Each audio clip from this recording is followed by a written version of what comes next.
Hello friends, welcome to session 9. In this session, we are going to cover growth functions, shattering and VC dimensions. Let's get started.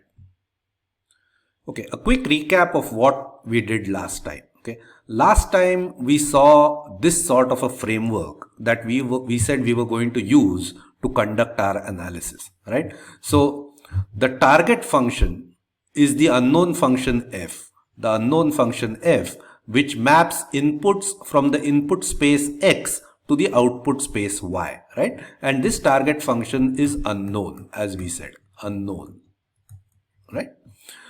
The inputs are governed by a probability distribution P, which also governs the training examples or the training samples that have been given to us. And the training samples look like this.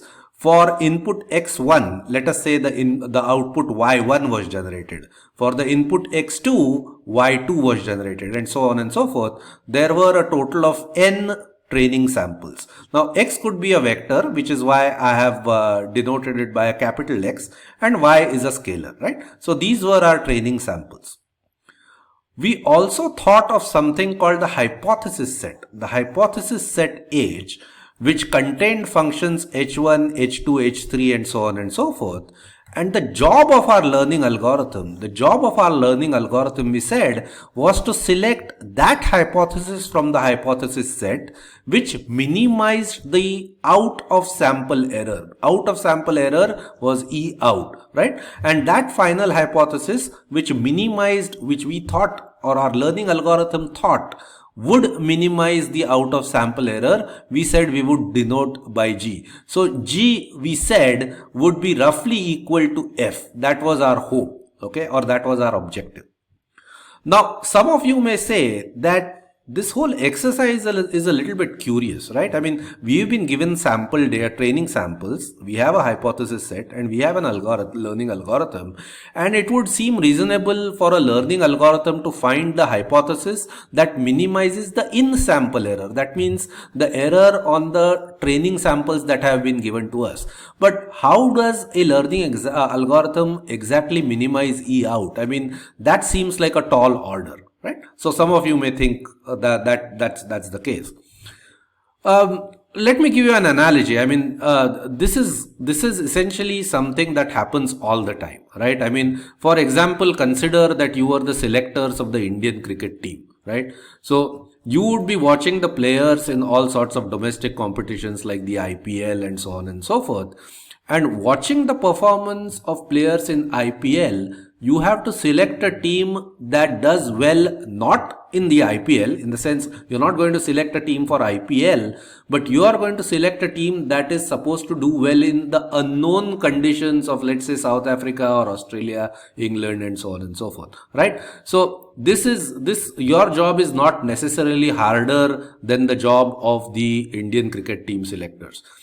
So what I'm saying is that the learning algorithm, this is at the heart of the problem that we are going to solve. So I want all of us to be absolutely clear on this. The job of the learning algorithm is not to maximize the performance or minimize the in-sample error, that is the error made on the training samples, but it is to minimize E out, which is the out of sample error, which includes the error on points that you have not even seen so far. Okay, so this is the framework that we are going to be working with, and that is our objective.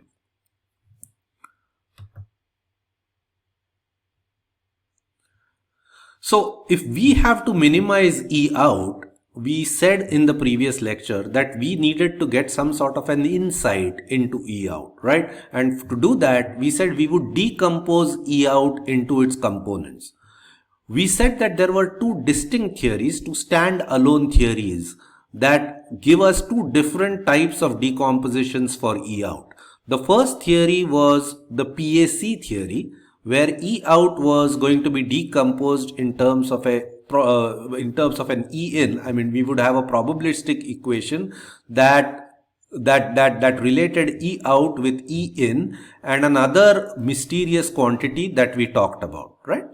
And we said that is going to be what we are going to start with today, actually, right? So this lecture and the next lecture and perhaps one more lecture will be devoted to the PAC theory.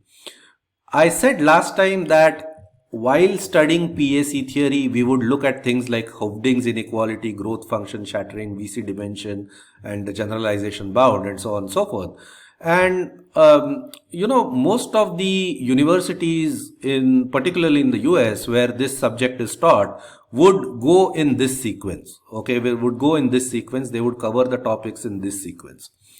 However, while I was sort of preparing my notes, I thought it might be perhaps better to consider these three topics first, independently in a standalone manner, and then use what we learned to build the PAC theory. So that is what we are going to do. We are going to, in this lecture, consider the growth function, shattering, and VC dimension, and then we will tie it to the overall PAC theory that we want to that we want to construct. Now, this is a theoretical topic, theory of learning, right? And there will be proofs. There will be proofs, and some of the proofs are, are fairly exhaustive in terms of, they are fairly elaborate. So what I plan to do is I plan to cover these proofs in an appendix or a separate lecture entirely, because the proofs are important. They will help us develop a more rigorous approach to problem solving. So the importance of the proofs cannot be minimized, and I therefore think that it would be best to not consider them as diversions to our mainline arguments, but devote separate lectures and cover those proofs on their own. Okay, so that is how we are going to do things. Our mainline argument or logic will function without the diversions into the proofs, but we will cover these proofs in a separate lecture or in an appendix, right? So that is how we are going to go about. Okay. Let's go back to the framework that we talked about and focus on just these three blocks, because these are the critical blocks in that entire framework that we talked about, right? Now, the training examples are something that are given to us, right? The training examples are something that are given to us. So I'm going to sort of de-emphasize those. The learning algorithm is also something that is going to do its job on the hypothesis set that it has available to it, right? So the job of the learning algorithm, like I said, is to pick the best hypothesis that is available in the hypothesis set. So let me de-emphasize the learning algorithm for a bit. I want us to focus on the hypothesis set for this particular lecture, because clearly the hypothesis set is what has all the hypotheses available to us, okay, out of which one hypothesis is going to be selected. So if I take the example of the binary linear classifier that we talked about, in D dimensions, the hypothesis set was the set of all hyperplanes in the D dimension, okay, in D dimensions, and the learning algorithm selected one of those hypotheses using either an optimization approach or, a closed form approach or whatever it was that we did, right? So the hypothesis set was the curves, if I may call it that, which in our case was the linear hyperplanes that was available to us, and we could not go out of that hypothesis set. It therefore makes sense to devote some time to evaluating the capability, okay, the capability of our hypothesis set or the expressiveness of our hypothesis set. Essentially, what can our hypothesis set do? What kind of hypothesis does our hypothesis set have? Right? So we need to evaluate that. We need to have a framework to measure that, measure the capability of the hypothesis set. Let me make that point using, the example of binary classification. Now, in binary classification, it's all about determining the decision boundary, right? So what are the kind of decision boundaries available to you in your hypothesis set? We looked at the problem of binary linear classification, where the hypothesis set essentially comprised all the linear boundaries, so the hyperplanes, right? In 2 dimensions, I've just drawn a straight line. So the hypothesis set for binary linear classification comprised of hyperplanes. Now, we've not studied neural networks, but neural networks are capable of creating piecewise linear boundaries. Okay, so piecewise linear boundaries means multiple lines joined together to form the decision boundary. This is what a neural network is capable of doing. Now, instinctively or inherently, it would appear to us that these sort of piecewise linear boundaries can do more than a simple linear classifier, right? So I'm trying to give you an idea of what it means by more capable hypothesis sets. A hypothesis set that includes neural networks is inherently more capable than the hypothesis set that only has linear hyperplanes, right? This is intuitively clear to us. We could also think of polynomial classifiers. For example, a second order could create a parabolic decision boundary, which I have shown here. Again, this may be more effective than the simple linear classifier. So that is what I am talking about in terms of the capability of hypothesis set. What kinds of decision boundaries are available to you in your hypothesis set? We need some way to sort of grade these hypothesis sets. Neural networks better than linear classifiers, to sort of put it loosely. We need a numerical metric. We need a way to gauge or compare two hypothesis sets in terms of what kind of hypotheses are available in that hypothesis set.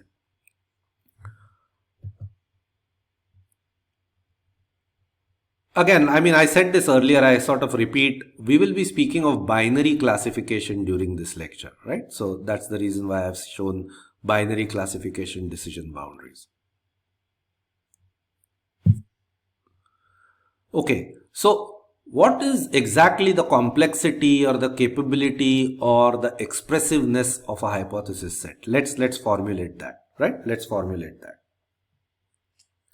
This is your hypothesis set. And as I said earlier, we need a metric to measure the ability to create decision boundaries, right? So we need some sort of a numerical measure that allows us to grade hypothesis set in terms of the decision boundaries that they create. We sort of need to nail this down along in terms of two things, the quantity as well as the quality, right? So the quality we saw, the complexity or the type of decision boundaries created. We saw this in the earlier slide. We saw an example of this in the earlier slide.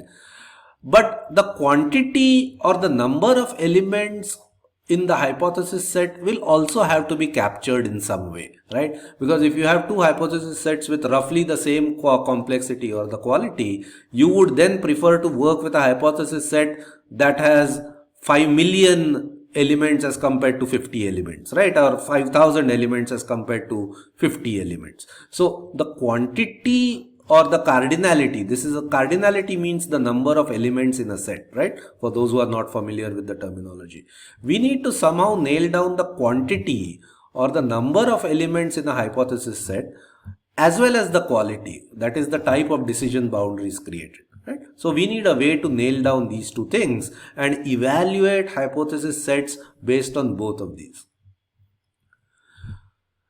To digress, sometimes quantity is also a quality, right? I mean, quantity is also a quality sometimes, right? I mean, for example, in today's day and age, an important quality of an individual could be the number of followers they have on social media, right? So the number of followers is a quantity, but you may want to judge people based on the number of followers they have on social media.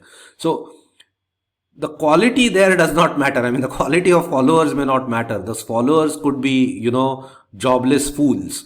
But as long as you have 1 million of them, you are a star, right? And you are an influencer. So the words quality and quantity are not all that different from each other. I mean, they sort of overlap. But coming back to our point, what I'm saying is that we need a metric that sort of encapsulates the quality as well as the quantity of the hypothesis available in the hypothesis set to be able to grade two different hypothesis sets, right? That's the point I want to make. Let's move on. What we are going to do is propose a candidate metric. We are going to, in the rest of the lecture, we are going to come up with a metric, okay? And we will explore the utility of this metric in the next lecture when we tie it down to PAC. So this lecture is going to focus on coming up with a metric whose utility we will explore in the next lecture in terms of the POC. So that is what we are going to do.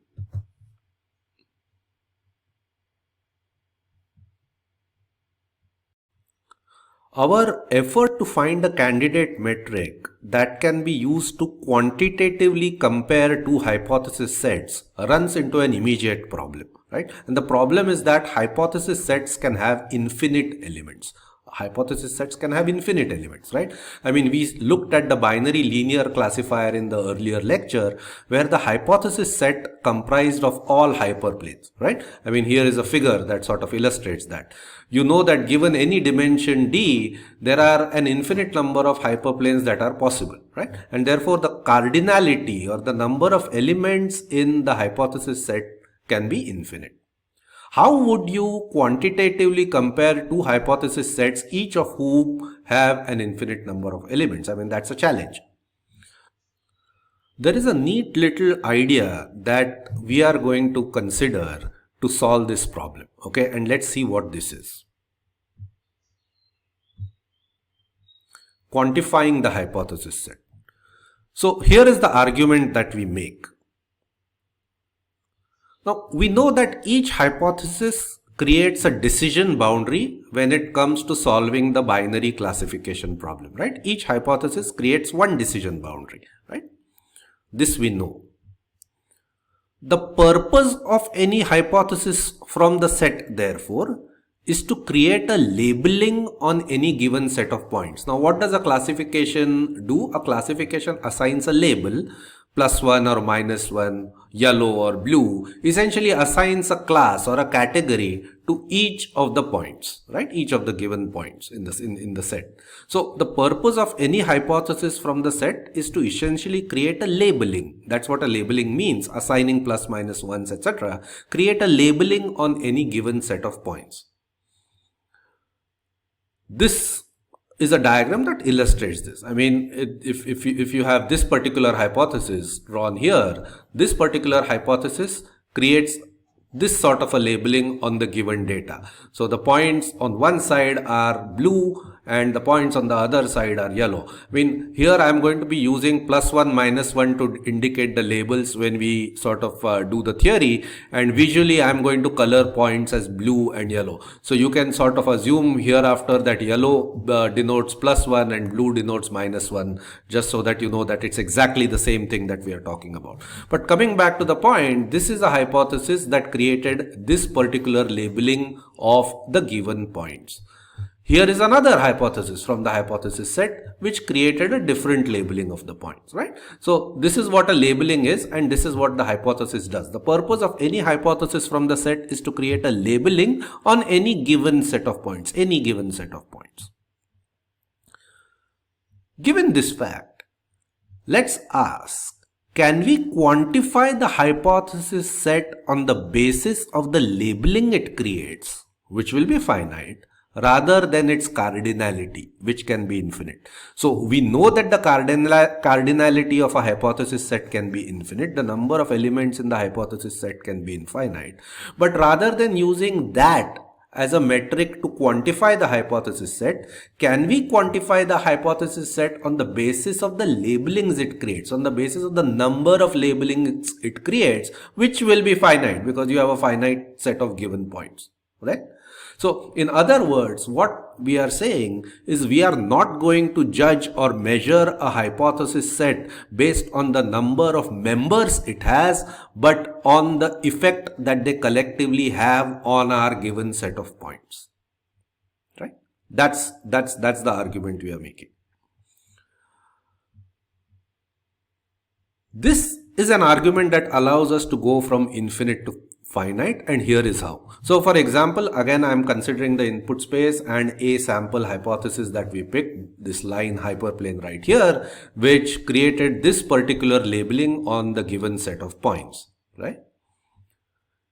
Here is another hypothesis that actually creates the same labeling, right? This is a second hypothesis. This is a different plane. This is a different plane from the one that we saw earlier, but it creates exactly the same labeling, right? In fact, as you would imagine, there are an infinite number of hypotheses. I could draw them either there or over here. All of these hypotheses create exactly the same labeling of our given input set of points, right? So what we have observed is that many hypotheses create the same labeling as we are seeing here. And the number of unique labelings generated by a hypothesis set on a given set of points is finite, right? This we will see. Okay, now it's therefore time to put some definitions and terminology around the idea that we have just discussed. It's time to formalize what we just, the idea that we just discussed. And this brings us to the concept of dichotomies, okay? The concept of dichotomies. A dichotomy is a labeling or a partitioning of given points into two groups, okay? This definition is exactly what the word means in English. Di actually means two. Dichotomy means a partitioning into two groups, and that is exactly what our binary linear classifier does when it labels the points as either yellow and blue or +1 and -1, right? So a dichotomy we define is a labeling or a partitioning of given points into two groups. Let's look at some examples. Here is a dichotomy created by this particular hypothesis, okay? This is the dichotomy. This is a labeling of points as yellow or blue. Here is another example. This is created by a different hypothesis, and it's a different labeling into yellow and blue colors. Another third example. So these are all dichotomies. This is what a dichotomy means, a labeling of points. It has nothing to do with the entire space. It only has to do with the labeling of the given points into two groups, either as yellow or blue. How many possible dichotomies are there given n points, right? If you're given n points, what is the maximum number of dichotomies possible? Clearly, the number is 2 to the n, because each of these points can be colored either blue or yellow. Each point can be either +1 or -1. So the number of possible combination is 2 to the power n, right? So 2 to the power n is the maximum number of dichotomies possible on n points, okay? If you are given n points.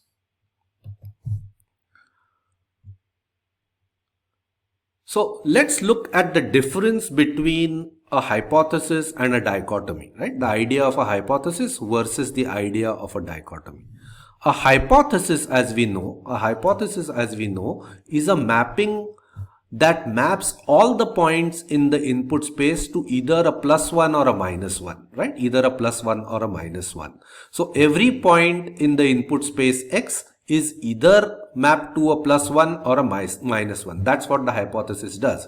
In the case of the binary linear classifier, all points on one side of the hyperplane are marked as -1, and all the points on the other side of the hyperplane are marked as +1. That's what the hypothesis does. A dichotomy, on the other hand, deals with only the discrete n points that are given to you, right? So the dichotomy indicated as H hat is a mapping of the discrete set of points x1, x2, x3 up to xn, let me not call it x4, xn, to -1 and +1, where each point is mapped to either a -1 or a +1. So to repeat, the dichotomy deals with discrete points as its inputs, whereas the hypothesis deals with the entire input space, all the points in the input space, right? So that's what I have said here. The hypothesis deals with the entire input space, whereas a dichotomy deals only with the given points. And therefore, There could be an infinite number of hypotheses in a hypothesis set, but that hypothesis set will only create a finite number of dichotomies. The maximum possible being given being 2n, as we saw, right? As we saw. So this is what transitioning from hypothesis to dichotomies is what allows us to make this transition from the infinite to finite. Okay, and it creates a mechanism for us to actually quantify what a hypothesis set is capable of doing. So this is wonderful. Dichotomies of a hypothesis set. A hypothesis in the hypothesis set creates a dichotomy, like we saw. Multiple hypotheses can create the same dichotomy. This is also something that we saw. Right? This is also something that we saw. Now, this is one hypothesis that created this dichotomy. There is a whole bunch of hypotheses that can create the same labeling or the same dichotomy. I'm sort of repeating myself because this is important. Let's ask the counter question. Can every dichotomy be created by a hypothesis in the hypothesis set? Okay. So the question is, can the hypotheses in the hypothesis set collectively cover all the 2 to the n possible dichotomies on n points? Okay. That's an important question to ask. This is the question that we are now going to address. Okay. Some of you may have already suspected that the answer to this question is a no, right? The answer to this question is a no. If the answer to this question was yes, if all the hypothesis sets created 2 to the n dichotomies, then it would not be a good measure to compare two hypothesis sets at all. So even without sort of giving it any further thought, we know that the answer to this question is a no, but we are again going to start formulating this notion and see how the dichotomies of a hypothesis set behave. Let's move on. We now have to introduce the idea of something called the growth function. It's an important idea, and in fact this phrase is in the title of this particular lecture, right? So the growth function. How do we define the growth function? A growth function of a hypothesis set is the maximum number of dichotomies that can be created by the hypothesis set for n points. And the growth function notationally is often indicated as small m. It has a subscript h and it's a function of n. So the notation for the growth function is a small m. The notation for the growth function is a small m.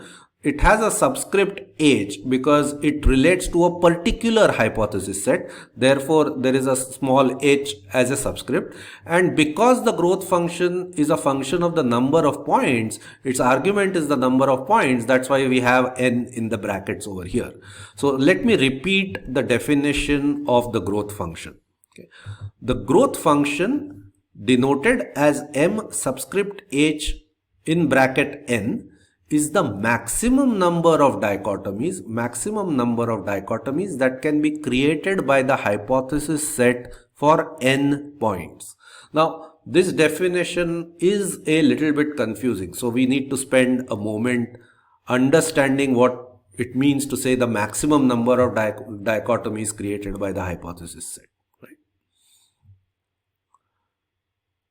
This figure here shows you the dichotomies that are created in 2 dimension by the hypothesis set of, the binary linear classifier, all possible hyperplanes. This is what it indicates. We've already said that for a given n, the maximum number of dichotomies can be 2 to the power n, right? 2 to the power n. And therefore, m subscript h of n, the growth function for any particular n is less than or equal to 2 to the power n, right? 2 to the power n. Why do I say it is less than? Why do I say it's not equal to? This is again refers to the question that I asked on the last slide. Here is an example. We will discuss this again fairly exhaustively, but just so that you know why it is less than or equal to 2 to the n and not equal to 2 to the n, there are some dichotomies that a hypothesis set may not be able to generate. For example, on 5 points, consider this particular dichotomy. I have colored points in this particular colors. This one is yellow, these two are blue, these two are yellow, and so on. And now, if you were tasked with the job of finding a hypothesis in 2 dimension that generates this particular dichotomy, you would not be able to find one. No matter what hyperplane or what line you drew, you would never be able to have all the blue points on one side and all the yellows on the other. That's simply not possible, right?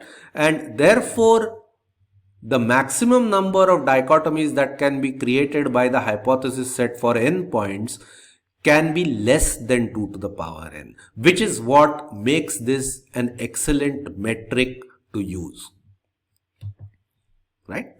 So the takeaway is that the growth function image of n is going to be less than or equal to 2 to the power n for any given hypothesis set. Okay. I told you that the definition of the growth function is a little bit confusing because it says the maximum number of dichotomies, right? So what exactly are we saying there? How do we measure mh of n, right? Clearly, this has a dependency on the placement of points, right? It clearly has a dependency on the sample points that have been given to you, the samples in your training data. So, but this does not have an argument that indicates the placement of points. This is just mh of n, right? So how do we eliminate the fact that the growth function or the number of dichotomies can actually depend on the placement of points, right? How do we eliminate that? Let me show you what I mean with an illustration, right? So let us say if you had 3 points, right? Let us say you had 3 points. And I colored the middle, they are all linear, I placed them linearly. For example, the middle one I made blue and the end 2 points I colored them yellow. Now in 2 dimension, there is no hypothesis that can give you this sort of a dichotomy, right? There is no hypothesis because you will never be able to find a hyperplane such that all yellows are on one side and all the blues are on the other, because I've sort of put them in one line and I have made the blue dot placed in the middle. However, if you changed the position of the blue dot and you moved it slightly up, you can find a hyperplane that does the job for you. You can find many hyperplanes actually which can do the job for you. All the blues on one side and all the yellows on the other. So the number of dichotomies that can be created, or the maximum number of dichotomies, actually depends on the placement of points as well. However, that is not an argument to the growth function. Right? So how do we resolve this dependency? The way to think about it is that you have to find the placement of points that results in maximum number of dichotomies, right? So first you place the points so that it yields the maximum number of dichotomies, and then you count the number of dichotomies that are possible. That's how you go about doing it.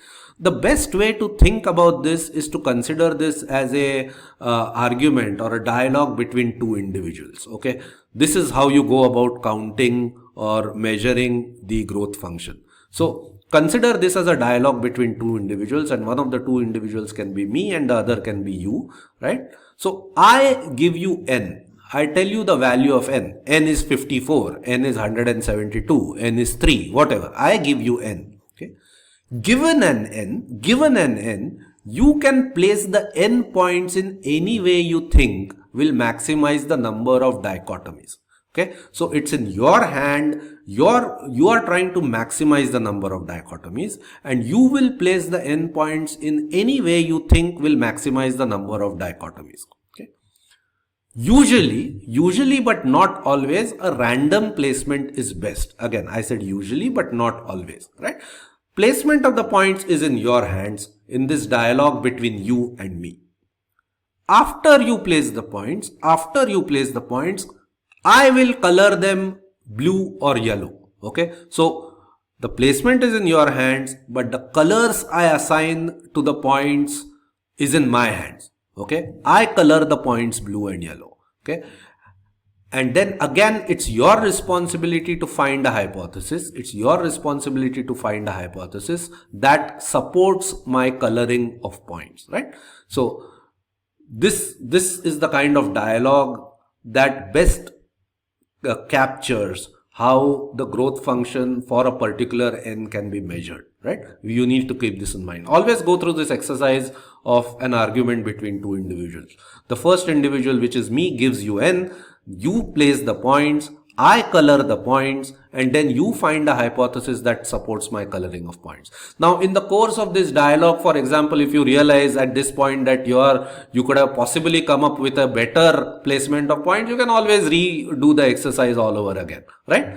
So that's how the growth function for any particular n has to be measured, through a dialogue like this. This is the best way to think about it.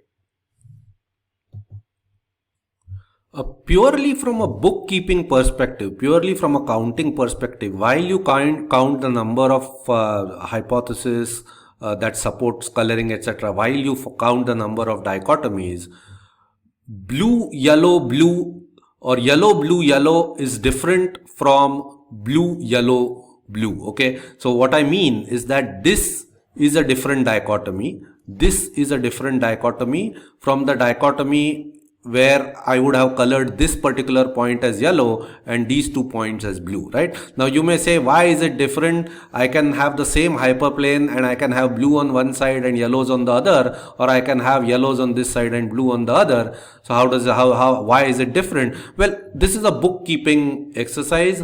We are measuring the dichotomies, and therefore whether plus ones are on this side and minus ones are this side, or vice versa, are to be counted as 2 dichotomies, right? So to repeat, blue over here and yellows over here is to be counted separately from this point being yellow and these 2 being blue, right? So these are to be counted twice. When you count the number of dichotomies supported, when you count these for the growth function.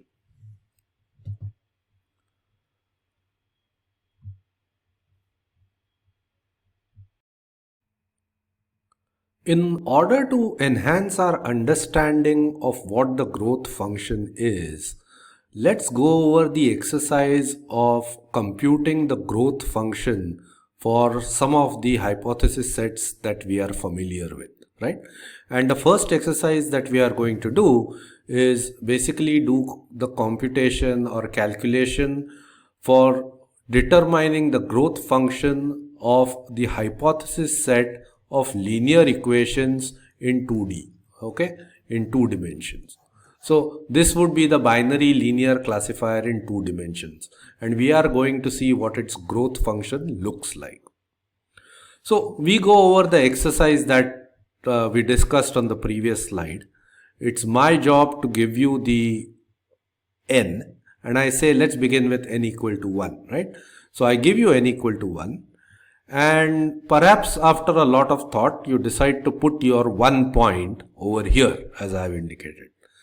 Now, I can color this point either blue or yellow, and no matter what color I assign to this point, you will be able to draw a hypothesis which is going to be a line wherever you like pretty much, and it would support this particular dichotomy. So both the dichotomies, whether this point is colored blue or yellow, are going to be supported by our hypothesis set, and for that reason our growth function for n equal to 1 has a value equal to 2, right? Which also happens to be equal to 2 to the 1, right? So the maximum possible number of dichotomies for 1 point can be achieved with the linear equation hypothesis in 2 dimensions, right? So that's what it means. Let's look at n equal to 2. n equal to 2. Let me just erase what I have written here. So let's go to n equal to 2. I tell you n equal to 2 and you decide to, let's say, place the points in this manner, right? Now it's up to me to color these points, and I have 4 options. I can make both of them yellow or both of them blue, or one of them yellow, one of them blue. If the 2 points are of different colors, you will pass the hypothesis line between the 2 points, and if both are of the same color, you will probably have a hypothesis like this. So you would end up being able to support all the 4 dichotomies on 2 points, and therefore the growth function for 2 points for the hypothesis set of linear equations in 2 dimensions is 4, and this also happens to be 2 to the power 2, which is why I said all possible dichotomies of these two of these 2 points will be met by our hypothesis set. So MH of 2 is 4. Let's move on. I give you n equal to 3. Okay. If n equal to 3, let's say you decide to place the points in this manner, because you felt that this would maximize the number of dichotomies that could be created, right? And then I proceed to do my job, and I have basically some options available to me. I can, let's say, color these 2 points blue and one of them yellow, or maybe in this manner, or maybe I can assign all 3 colors, all 3 points to the same color. And in each of these cases, in each of these cases, you would be able to draw a line. Either in this case it would be passing through the points, or if all points were of the same color, it would pass on one side of the points. And all of these dichotomies, all of these combinations can essentially be met with our hypothesis set, right? And if you count, there are basically 8 possible dichotomies. I mean, all 3 points being of the same color, there are 2 of those, and plus coloring 2 points of one color and 1 point of the other color, there are 6 of those. So this yellow, these 2 blue, this yellow, these 2 blue, this point yellow, the other 2 blue, and then they're switching the colors between blue and yellow, you would get 3 more. So there is a total of 8 dichotomies that are possible, and all of them can be achieved by some or the other hypothesis of our hypothesis set. Our hypothesis set, once again, being the set of linear equations in 2 dimensions, right? The binary linear classifier in 2 dimensions. So again, what we have here is MH of 3.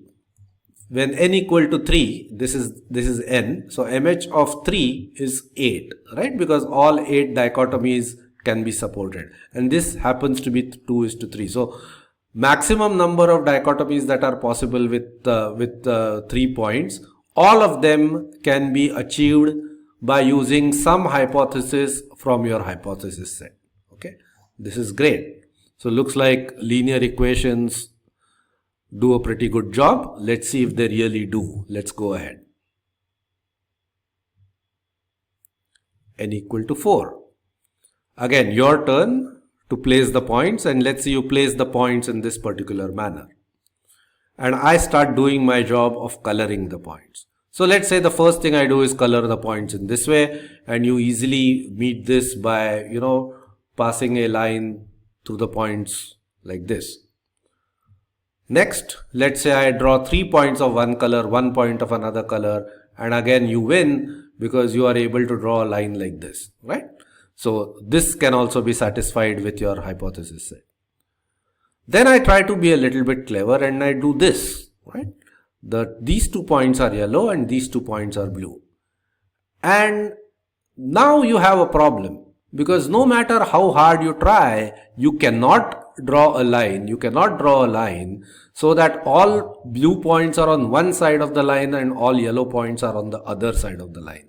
So therefore, this is a dichotomy. This is a dichotomy that cannot be achieved with our hypothesis set. There is no hypothesis in our hypothesis set that can achieve this dichotomy, right?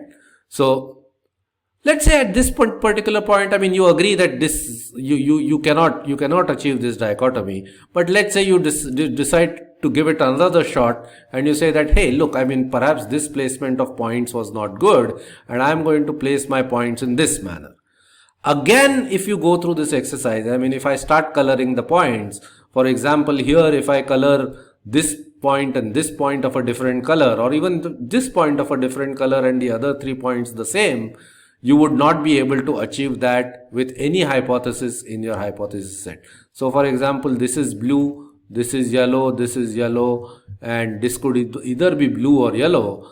Let's say yellow. This cannot be achieved with your hypothesis set. So we have clearly run into a barrier, and if we go through the counting exercise on what dichotomies can be achieved and what cannot be achieved, you will find that MH of 4 in this case, because we have 4 points, n equal to 4, this is n, right? So MH of 4 is equal to 14, which is less than 2 to the power 4. 2 to the power 4 is 16, right? So essentially there are two dichotomies that cannot be met with our hypothesis set, and it's easy to see what those two are. I mean, these two yellow and these two blue, and the other would be these two yellow and these two blue. So those are the two dichotomies that are missing, and therefore MH of 4 is 14, which is 16 minus 2, the two that cannot be supported, right? So this is how you go about counting the number of dichotomies that can be supported by your hypothesis set, okay? And for each n, you do the counting and you write down the number of dichotomies supported, and that is how you essentially compute your growth function, right? So you can do the same exercise for 5, 6, 7, 8, etc. Of course, it becomes harder, counting becomes that much more difficult, but that is essentially the definition of the growth function. Okay.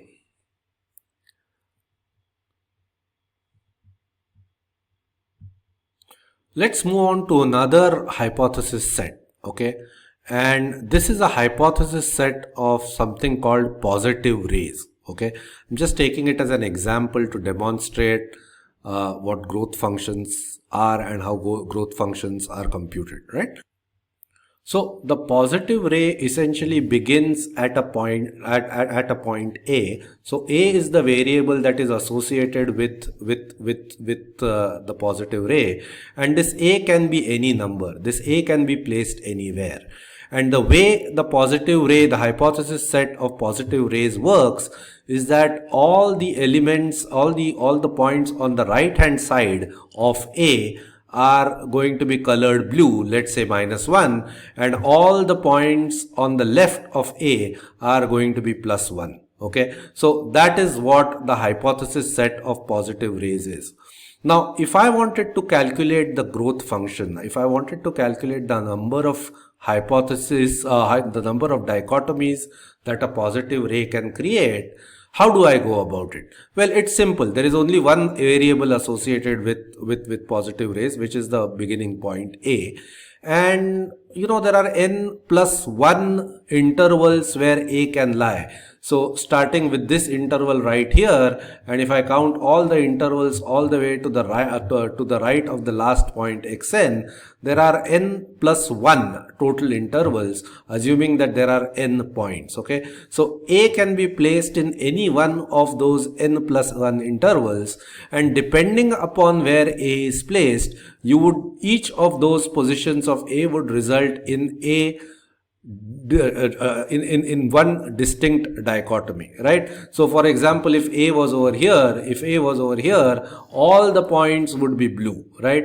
If A was over here, this one would continue to be like yellow, and all the points starting here would be blue, right? And finally, if A was over here, all the points would be yellow, right? And there would be no blue points. So the positive ray, or given n points, a positive ray can create a maximum of n+1 dichotomies depending upon where you place A, depending upon where the starting point of the ray is. So therefore you have a closed form expression mh of n, where the hypothesis set H is now the hypothesis set comprising of all positive rays.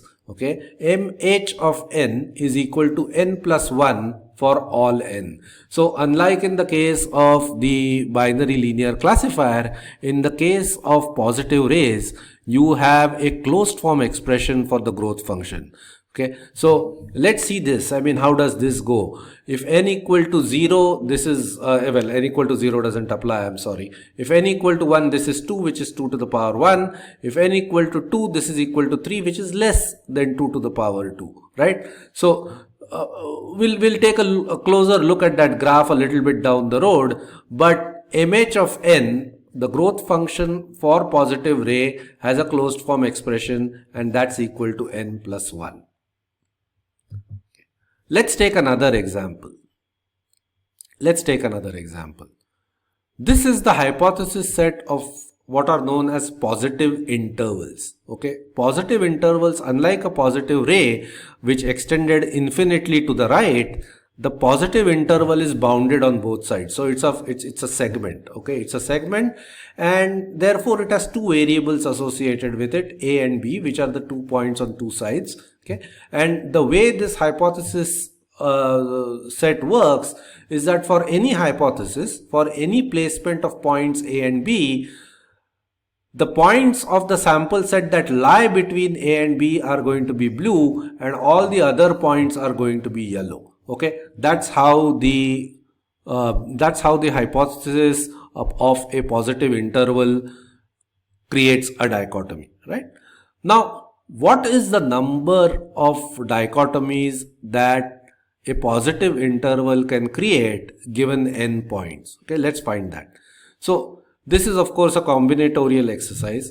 The way it would go is that, you know, a can be placed like we did for the positive ray. A can be placed in n plus 1 ways.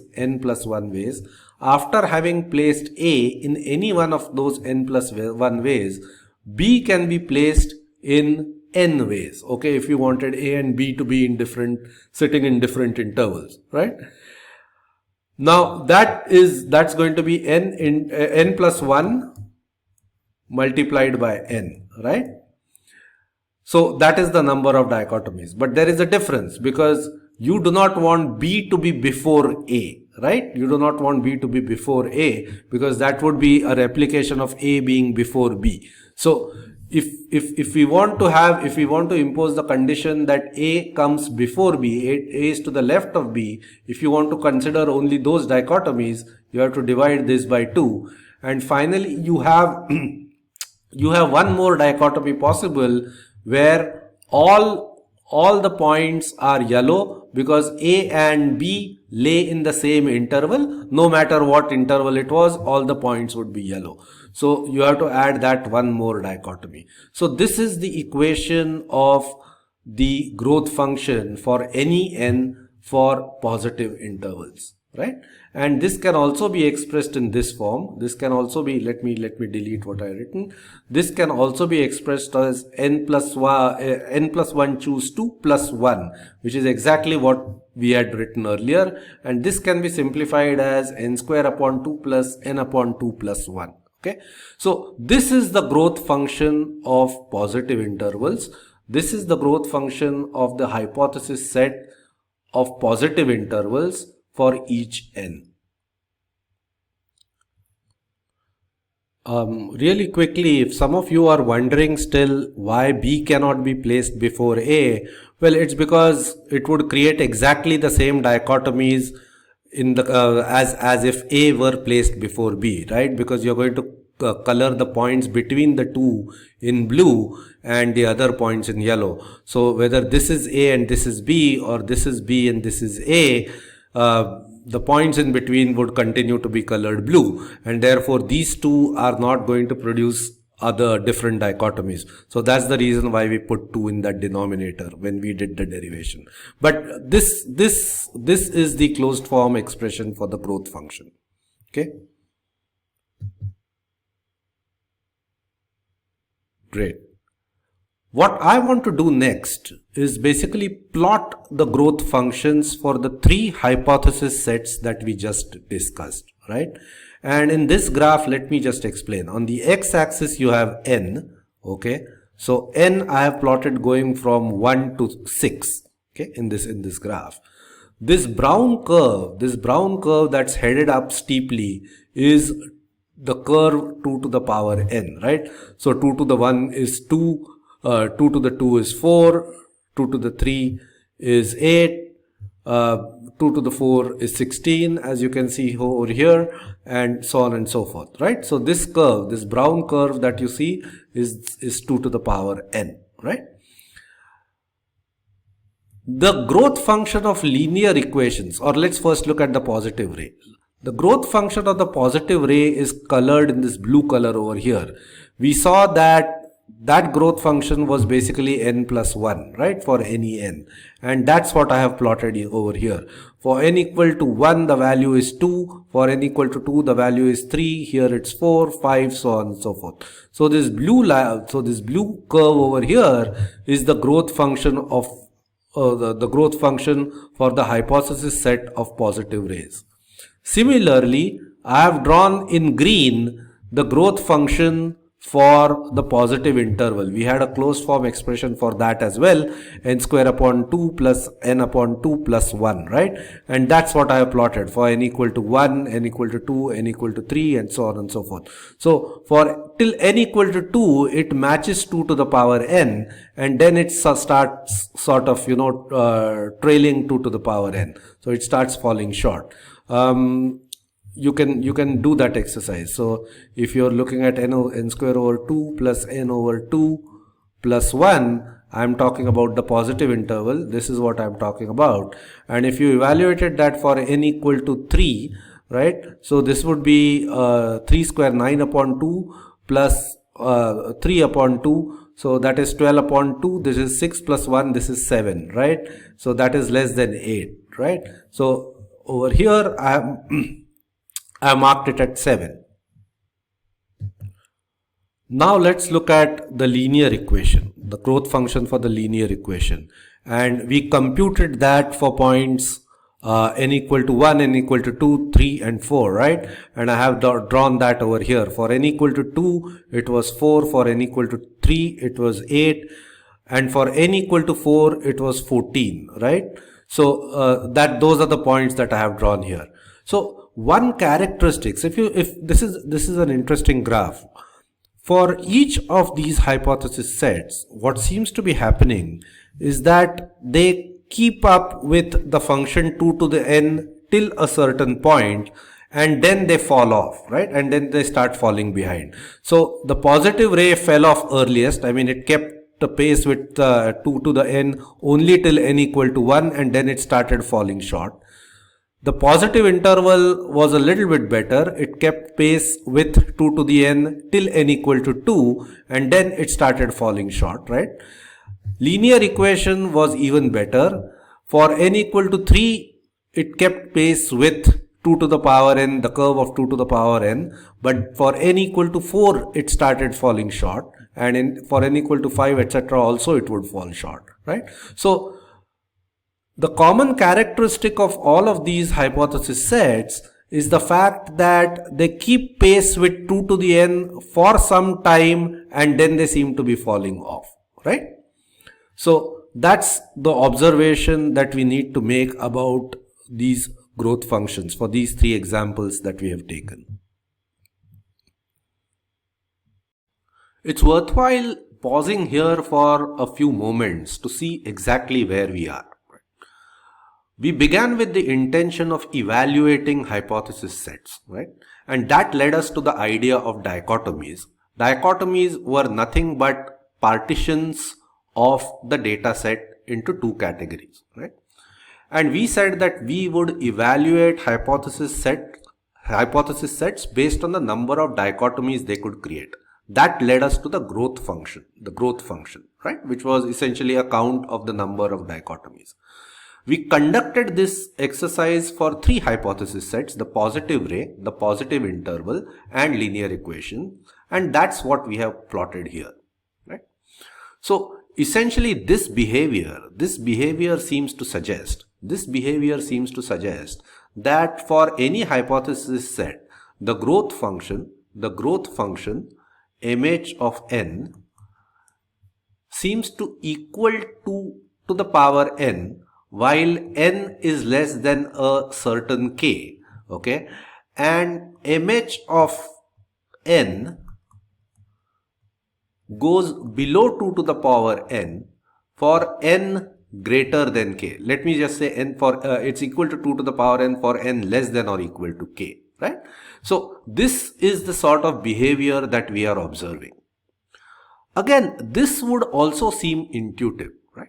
Because it would be fairly intuitive to imagine that as the number of points increases, as the number of points given as n increases, potentially you could create colorings or dichotomies that your hypothesis set would not be able to support, right? So for example, if I had a lot of points available to me, I could no matter how you place them, I could probably come up with colorings, or I could come up with dichotomies where your hypothesis set would fall short. For example, I mean, let's say if I did this coloring for 20 points or whatever, perhaps you could not come up with, a weird looking hypothesis that would support such a coloring, right? So that is conceivable. It's conceivable that as the number of points increases, as the number of points given to you increases, no matter what placement you do, one could always come up with a dichotomy, one could always come up with a coloring where your hypothesis set would fall short.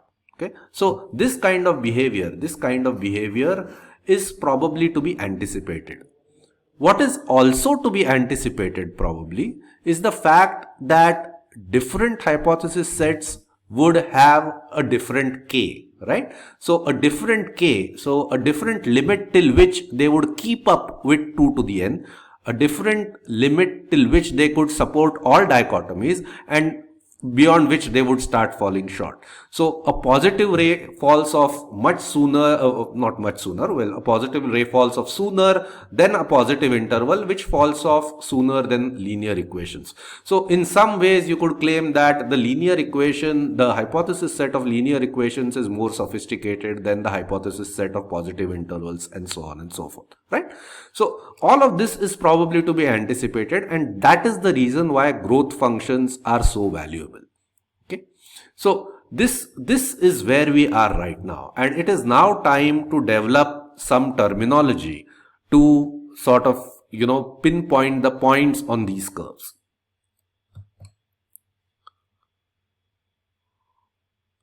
Some important definitions: shattering, breakpoint, and VC dimension. We will see what these are.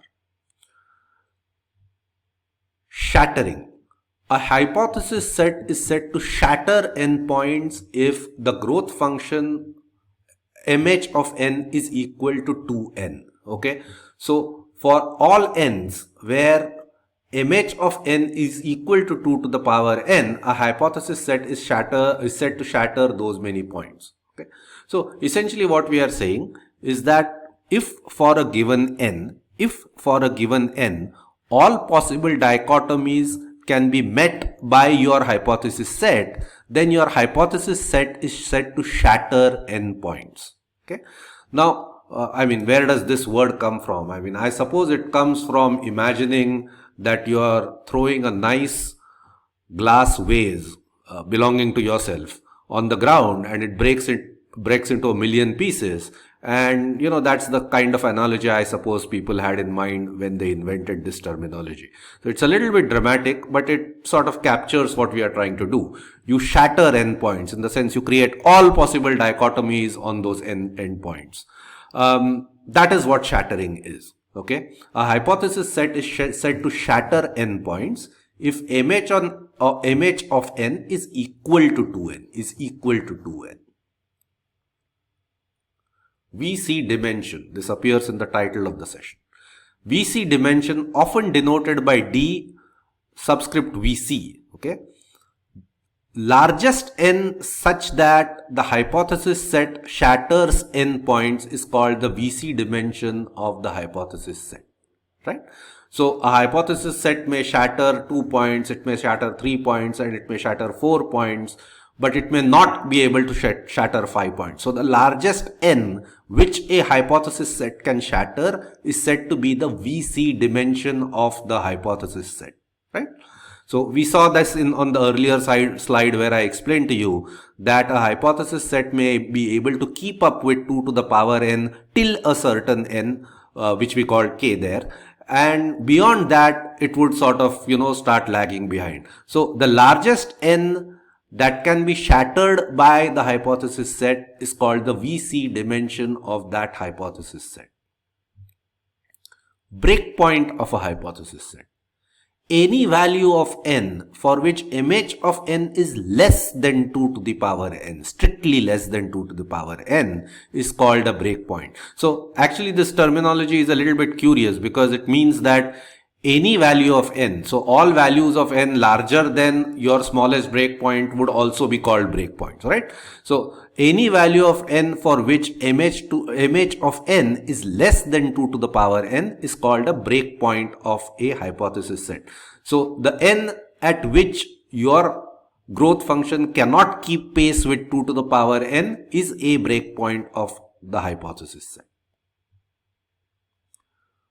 So just to relate all of these three terms with each other, if k is the smallest breakpoint of a hypothesis set, if k is the smallest breakpoint of the hypothesis set, that means k is the smallest integer for which the growth function cannot keep pace with 2 to the n, right? If k is the smallest breakpoint of a hypothesis set, then k minus 1 is the VC dimension, right? So until that k, the hypothesis set is able to shatter n points, but beyond k it's not able to shatter.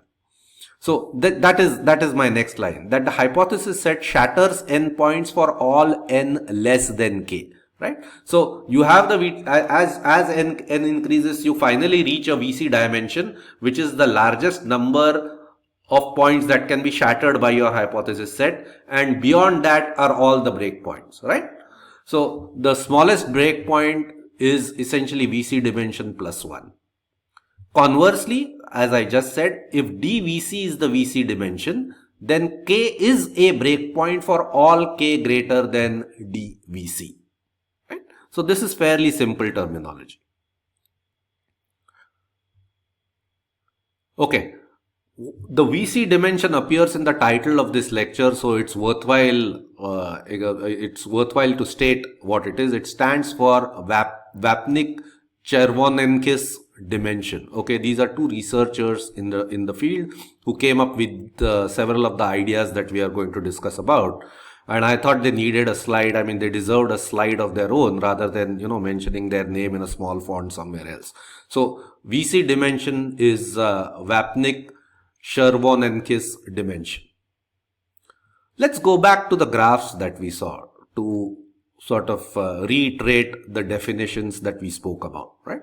So for each of these hypothesis sets, I have written here what the VC dimension is and what the breakpoints are. Okay. So for positive rays, like I said, the largest n for which the growth function keeps pace with 2 to the n is 1, and therefore the VC dimension is 1, and the breakpoints for the for the positive ray are 2, 3, 4, and so on and so forth.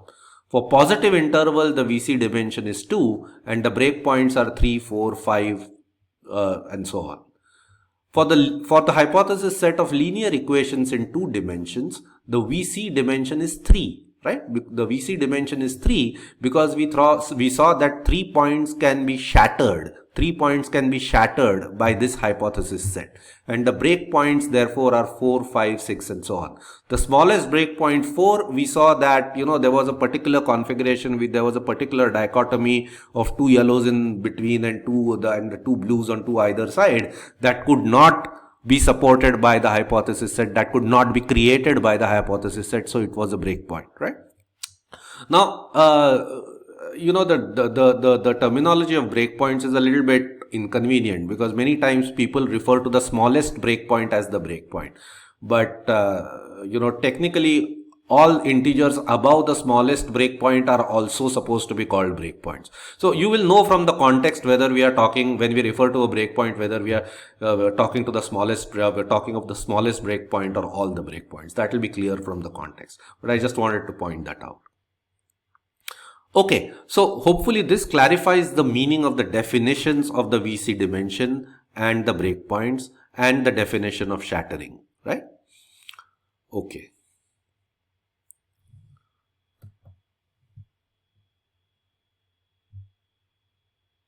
Behavior of mh of n. Okay, behavior of mh of n.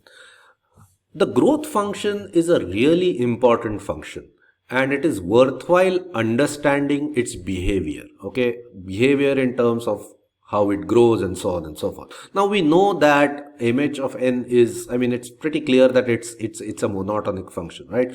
So if if a certain dichotomies are supported on n points, those same dichotomies can be supported on n plus 1 points, because you can always place the new point in a suitable way so that that holds true, right? So the behavior of m of h of n is monotonic. It's a growing function, that much is clear. The question that we are concerned with is how fast does it grow, and this is of great relevance when we come to the PAC theory, right? So that is why we are going to be investigating this. So how does mh of n grow? It turns out that if mh of n is less than 2 to the power n for some n, then mh of n has polynomial growth beyond that n. Okay, I'll repeat. If mh of n cannot keep up with 2 to the n for some n, then mh of n has polynomial growth beyond that n. To clarify, what I am saying here is simply this. Well, before I go there, this result needs proof. And as I have said in the beginning of this lecture, we are going to consider all the proofs together in a separate lecture, okay? Because they are absolutely important, but we will not deviate from the logical flow that we are in right now. So I'll come to this proof in a subsequent lecture. But what exactly I am saying here? Let's see that.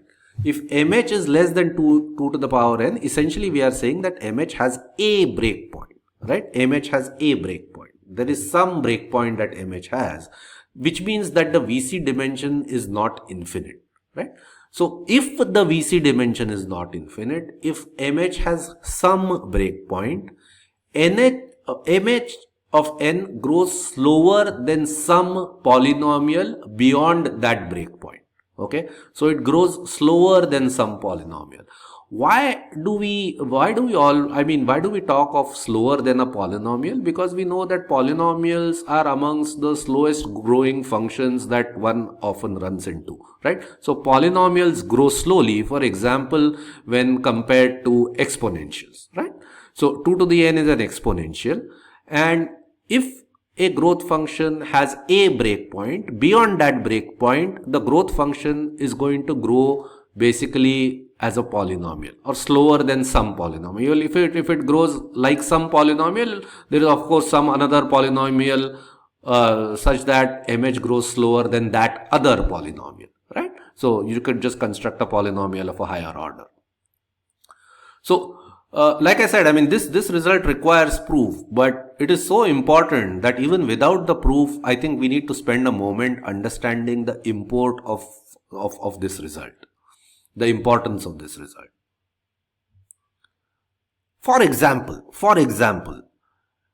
mh of n, the growth function will not grow as, some multiple of 2 to the power n, right? Like, let's say 0.75 into n. You will not find a growth function that grows in this way, slower than 2 to the n. I mean, it cannot keep up with 2 to the n, but it's, let's say, some multiple less than 1 of 2 to the power n. This will never happen. Or, for example, it will not grow as a slower exponent, right? So this being less than 2, this also will not happen. mh will not grow exponentially with a smaller index, 1.5. It not happen. Or, for example, it will not grow like this. I mean, where did I pluck this particular function from? It's a function that grows faster than any polynomial, but grows slower than the exponential. So I just sort of, picked this. This is also not going to happen. What we are saying is mh of n, which is the growth function, is going to display polynomial growth. And further, what that means is that polynomial, okay, that polynomial which captures the growth of mh of n for any hypothesis set that has a breakpoint, this upon 2 to the power n will go to 0 as n increases. Right? This is what we are saying. 2 to the power n is in the denominator. The exponent is in the denominator. The exponent is going to grow a lot faster than any polynomial as n increases. And therefore, the ratio of any polynomial to 2 to the power n will tend to 0 as n increases. This is an important result which will come in very handy when we look at the PAC. Okay? I'll remove the clutter so that you can look at it. All we are saying is that if the growth function has a breakpoint, okay, then beyond that breakpoint, the growth of the growth function has a polynomial growth. The word growth sort of repeats itself in that statement. Okay, great. Like I said, this is an important result, and I want us to get some insight into this result, right? So why does this happen? I mean, why doesn't mh of n grow as a multiple of 2 to the power n, or exponential of a smaller number and so on? Why doesn't this happen? Why does its growth slow down so dramatically after the breakpoint? Okay, let's explain. Let's get some insight into that. If, say, mh of n has a breakpoint of 7, right? What that means is that given 100 points, given n equal to 100, every selection of 7 points out of that 100 has some dichotomies that are ruled out. Okay? And therefore, for 100 points, a huge number of dichotomies actually get ruled out, resulting in a relatively small value of mh of 100. Okay, I'll repeat this. Suppose you are given 100 points, okay, and your hypothesis set had a breakpoint of 7. What it means is that if your hypothesis set had a breakpoint of 7, not all dichotomies on 7 points were supported. So there were some dichotomies of 7 points that your hypothesis set could not support. Okay. Now, if you are given 100 points, there are many ways combinatorially in which you can select 7 points out of 100 points. Okay. So 100 choose 7 is a big number. And for every such selection of 7 points out of those 100 points, some dichotomies are going to be ruled out. Right? And therefore, the total number of dichotomies from these 100 points that are ruled out is going to be large, resulting in a relatively small value of mh of 100. Right? Okay. I will demonstrate this with an example, simply because this is so important. Example. Let us, for the purpose of this illustration, let's consider that a hypothesis set has a breakpoint of 2. Okay.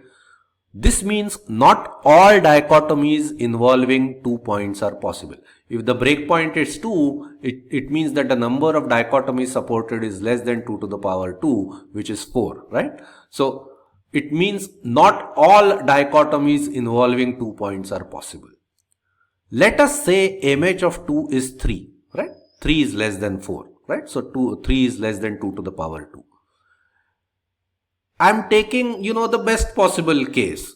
Only 1 out of the 4 dichotomies is, let's say, not possible, right? So on 2 points, total number of possible dichotomies are 4, which is 2 to the power 2.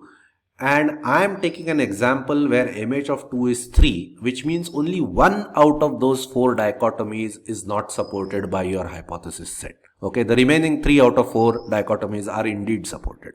Okay, and if I sort of give a nomenclature in terms of these combinations, let us say the combination 1-1 is not supported. Okay, so let's say over here P1 and P2, I'm giving this as an illustration. Let's say in P1 and P2, these three dichotomies are supported, and this particular dichotomy, well, let's call this 1, 1, yellow is 1, let's say, and white is 0. Let's say this is not supported, right? This is not supported. What happens when you go to 4 points? What happens when n equal to 4, which is greater than 2, right? So what happens beyond the breakpoint? Let's say you have 4 points. When n equal to 4, you have 4 points P1, P2, P3, P4, etc. And this is a total of 16, right? This is a total of 16 dichotomies, all possible dichotomies. This is 2 to the power 4, right? All possible dichotomies. Let's see how many of these dichotomies are actually possible with your hypothesis set, right? Knowing the fact that your hypothesis set cannot support 2 points being yellow, right? Okay. So all white is supported, right? This is supported. One of them, yellow, is supported out of 4. This is supported, this is supported, this is supported, right? Because only 1 point is yellow. What happens when you reach here? What happens when you reach here? What happens here is you notice that P3 and P4 are yellow, right? P3 and P4 are yellow, right? And we know from here that 2 points, any 2 points being yellow is not permitted, because that's the dichotomy that is not supported. 2 was the breakpoint. So this is not going to be permitted. Similarly, this combination is not going to be permitted because again 2 points are yellow. P2 and P3 are yellow here. P1 and P2 are yellow here, so this is not done. Neither are any of these, because any 2 points being yellow is not supported by our hypothesis set. And because any 2 points being yellow is not supported, 3 points being yellow or all 4 being yellow is not going to be supported either, right? So, none of these, I mean, I should have drawn another line over here saying yellow, yellow, yellow, yellow, right? All 4 points yellow. I missed that line. But even that's not going to be supported. So, if you do the counting, you will notice that MH of 4 is just 5. Right? So here 75% of the dichotomies were being supported, and when n becomes 4, barely 30%, approximately 30% are being supported, right? So MH, the difference between MH and 2 to the power n will become larger and larger as n grows. Okay, so this is going to be going to grow slower than a polynomial. It's going to grow smaller than a polynomial, and therefore the ratio of the growth function to 2 to the power n is going to go to 0 as n increases, right? This example illustrates exactly what I was saying, that once there is a breakpoint, all hell breaks loose beyond that breakpoint, and a vast number of dichotomies basically get decimated because of the fact that there is a breakpoint, due to which some dichotomies are not permissible, right? So this is exactly what happens, and this is an important result which we will be using later. I hope, although I have postponed the proof to a separate session, I hope the meaning of this result is clear and you have some sense of why this happens, right?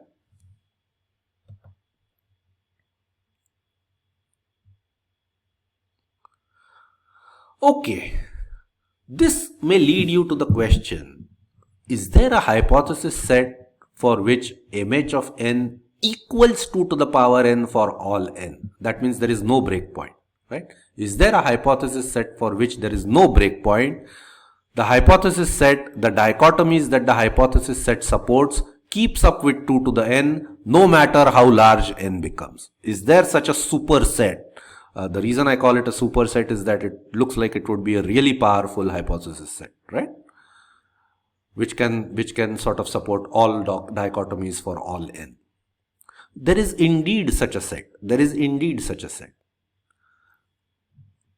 The convex set, the set of all convex figures shatters n points for all n and therefore has the growth function equal to 2 to the n for all n. Okay. Convex set is basically consider a hypothesis set of all convex figures. What is a convex figure, in case somebody doesn't know? A set of points is convex if a line joining any two points in the set lies entirely in the set. Okay, lies entirely in the set. So, for example, this is a convex set. If you take any 2 points in this set, if you take any 2 points in this set, the line joining those 2 points would entirely lie in the set. Sorry, my line was off. Take any 2 points. Take any 2 points in this set. And if I draw a straight line connecting these 2 points, a straight line connecting these 2 points, forgive my drawing, the line would fall entirely within that set. This is a convex figure. This is a convex figure or a convex set. This is not a convex set, because clearly if I choose 1 point over here, 1 point over here, both these points lie within the set. But the straight line joining these 2 points does not lie entirely within the set. These points are outside, right? So this is not a convex set. This is a convex set, right? If you construct the hypothesis set of all convex sets, right, of all convex figures, that hypothesis set would have mh of n equal to 2n for all n, right? That set would have no breakpoint. It would have a VC dimension of infinity.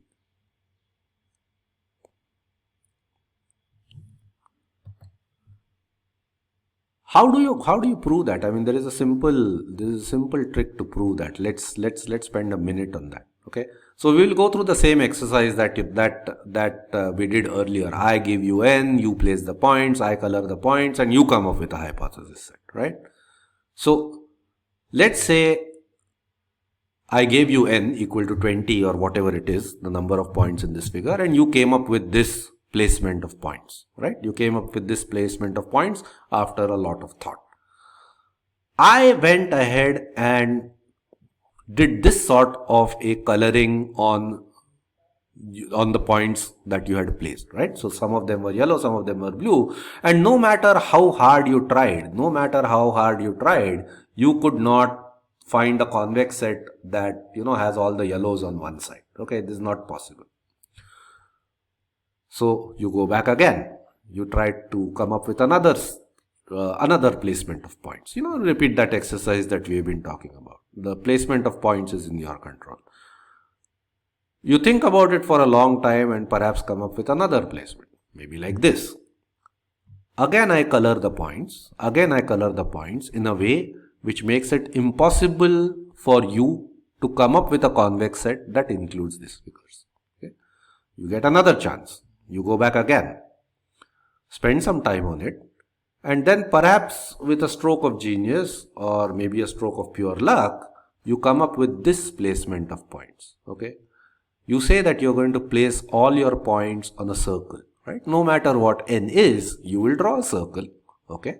And you will place all the points, you will place n points on the circle, on the diameter of the circle, okay? Now, no matter how I color these points, no matter what kind of dichotomy I create, no matter which points I color blue or which points I color yellow, you will simply connect those points. You will simply connect those points as I have shown here and create a convex set. Now, because these points lie on a circle, any polygon that connects points lying on a circle is a convex set. Right? You could do the same by connecting the yellow points, right? Create another convex set.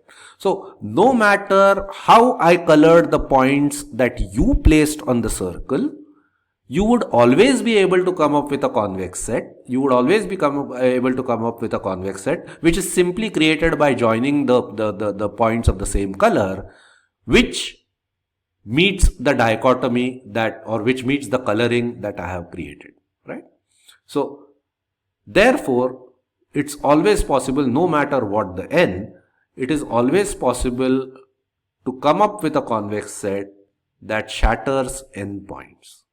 Right? I thought this was a nice little proof or an illustration. So I thought we would go over it.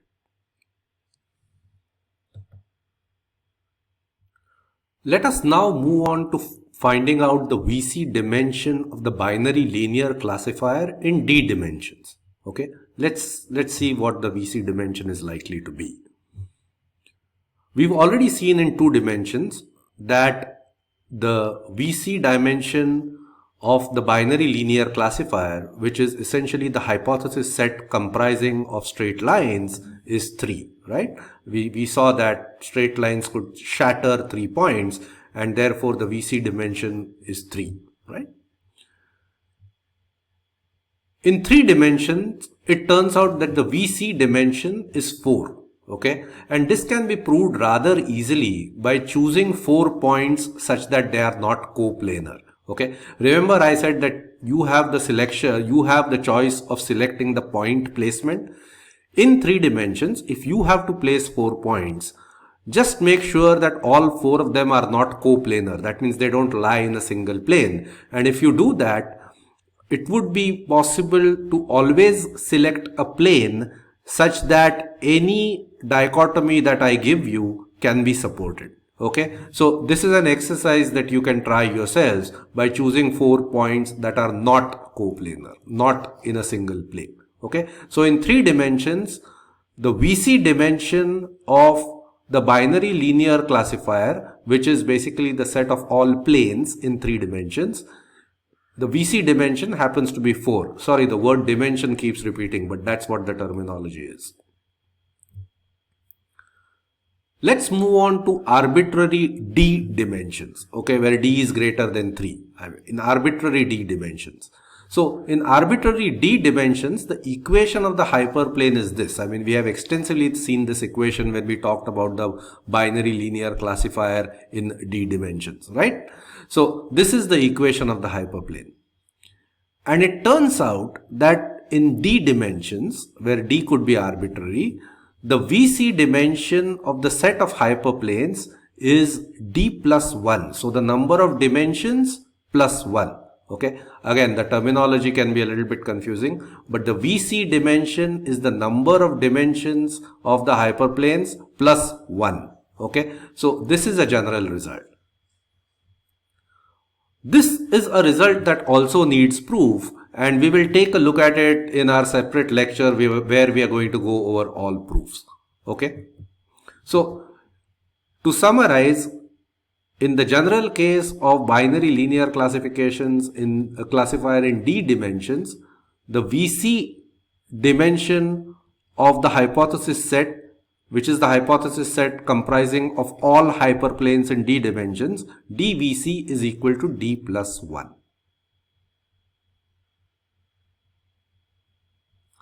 Okay, so here we are at this point in time, right? We began this lecture by saying that it was imperative that we find a metric to measure the ability to create decision boundaries, right, for a given hypothesis set. We said we absolutely needed a metric to do that. And we also said that we needed this metric to sort of not only cover the quality but also the quantity, the cardinality of the number of elements in the hypothesis set. We ran into a problem that said that the number of elements in a hypothesis set could be infinite, right? And to address that problem, we noticed that we really had to deal with a fixed number of points, any given n points, and therefore this could be captured by something called the growth function, right? Captured by the number of dichotomies, and the number of dichotomies essentially gives rise to the growth function, right? The quality or the type of decision boundaries created are captured by the VC dimension, right? So again, here intuitively we know that if the VC dimension was higher, your hypothesis set could do more things, it could shatter more points, and therefore the quality of decision boundaries that are created by that hypothesis set are a little bit more complicated or richer or capable of doing more, right? So the growth function is really the key here, because dVC, the VC dimension, is a characteristic of the growth function, right? The largest number of points that are shattered by the hypothesis set. So these two collectively are candidate of a metric to measure the ability to create decision boundaries of a given hypothesis set. Okay.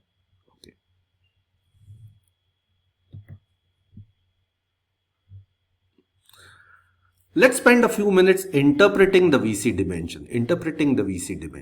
Okay. Now we saw three examples. We saw the positive ray where the VC dimension was 1.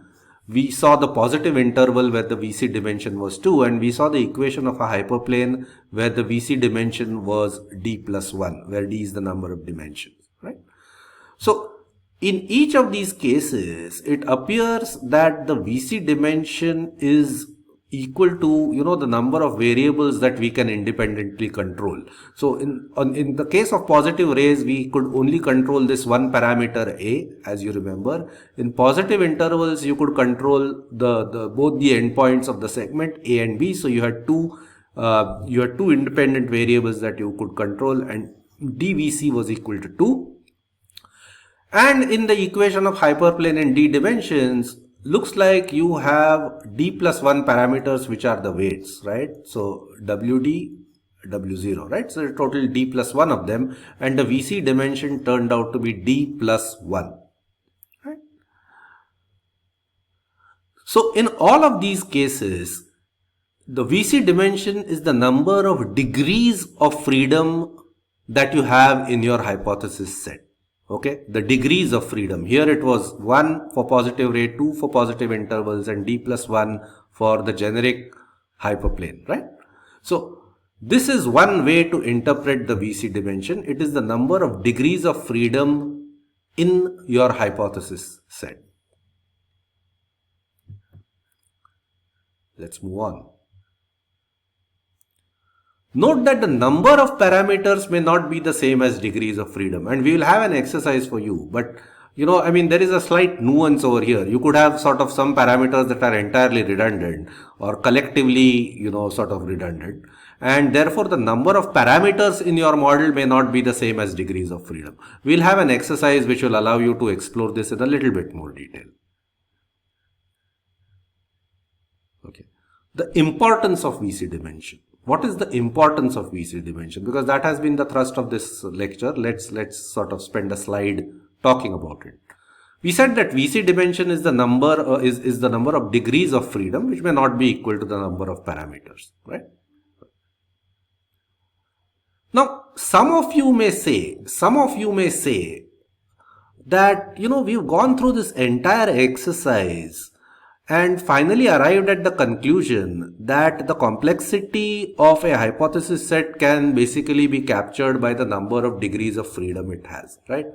Now, this may seem somewhat underwhelming to some of you, because you may say that, look, I didn't have to go through all this analysis to come to the conclusion that more complex the hypothesis set, more degrees of freedom it has, or conversely, right? More degrees of freedom means intuitively it will allow you to do more things. It will allow you to create more complex decision boundaries. And therefore, the fact that a hypothesis set can be evaluated in terms of its degrees of freedom is entirely intuitive, and we perhaps did not have to go through this analysis. So you may scoff at our analysis that we went through with that sort of a logic.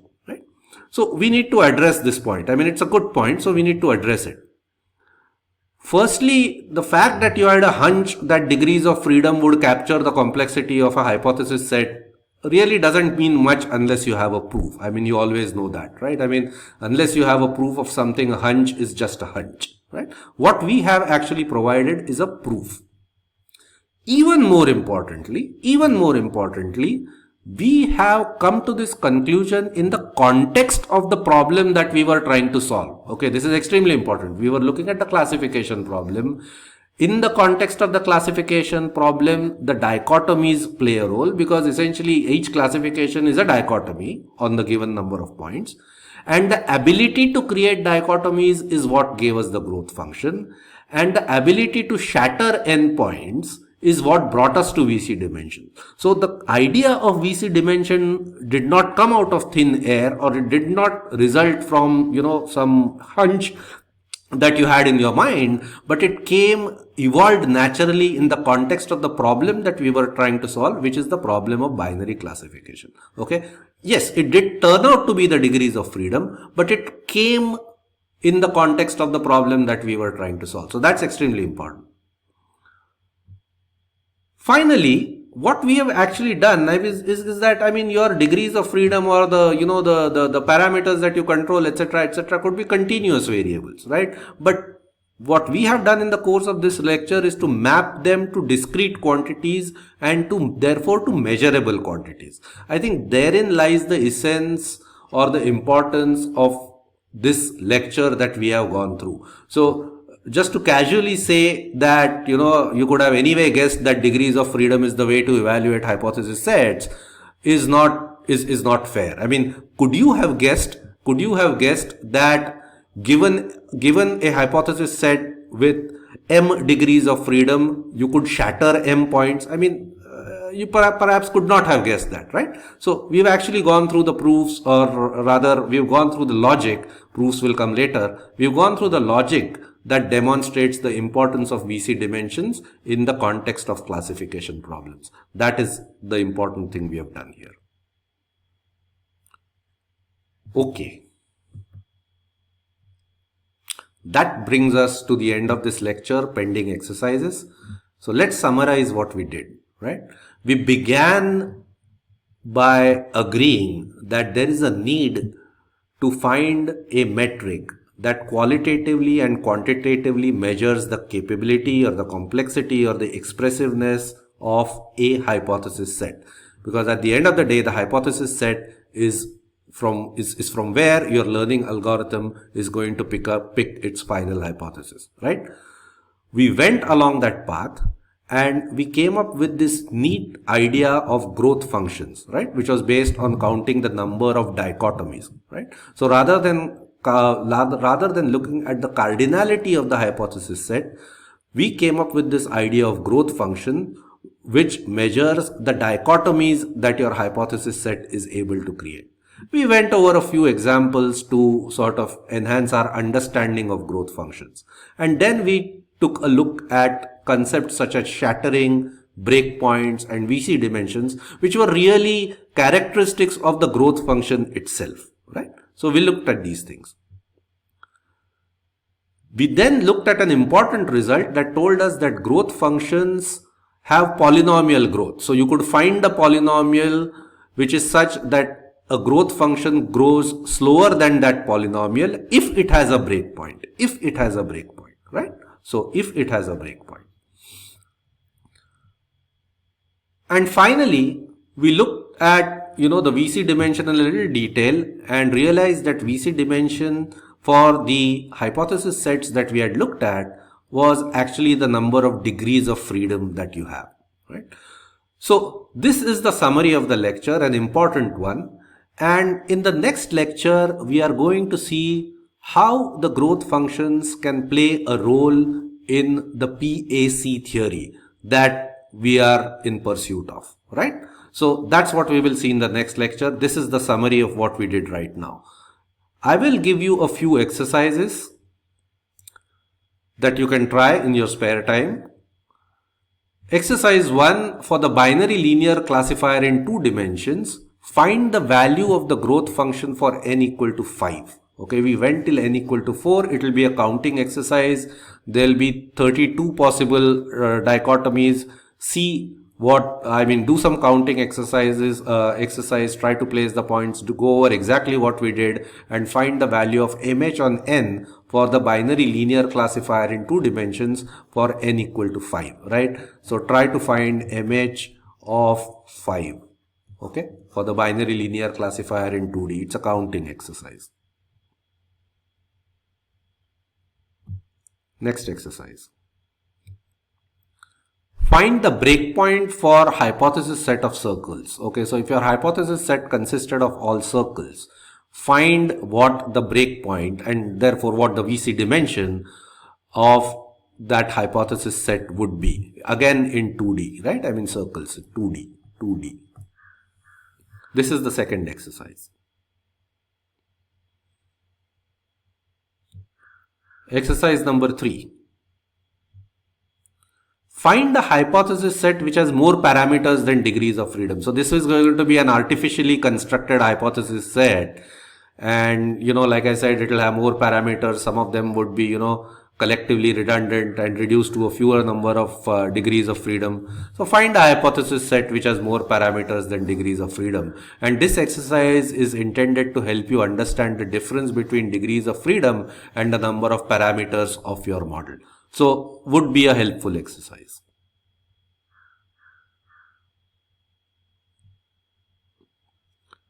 Exercise 4. Say true or false. Say true or false. I mean, we said that the hypothesis set would be monotonic. But say true or false. The statement is the growth function of every hypothesis set is strictly monotonic. So strictly growing. Okay. So one way to disprove this statement would be to find a hypothesis set where MH for that hypothesis set of n plus 1 was equal to MH of n for some n, okay, for some n. If you did this, you would be disproving this statement, and your answer would be false. Or you could conversely try to prove that this statement is true. So whatever suits your fancy, you could try to, do this exercise, either aiming to prove it true or false, right? So this is going to be an interesting exercise as well. Okay, those are the 4 exercises. We are at a stage where we are all set to take up the PAC in our next lecture. So do wait for that lecture to come out, and I'll see you then. Okay, thank you very much.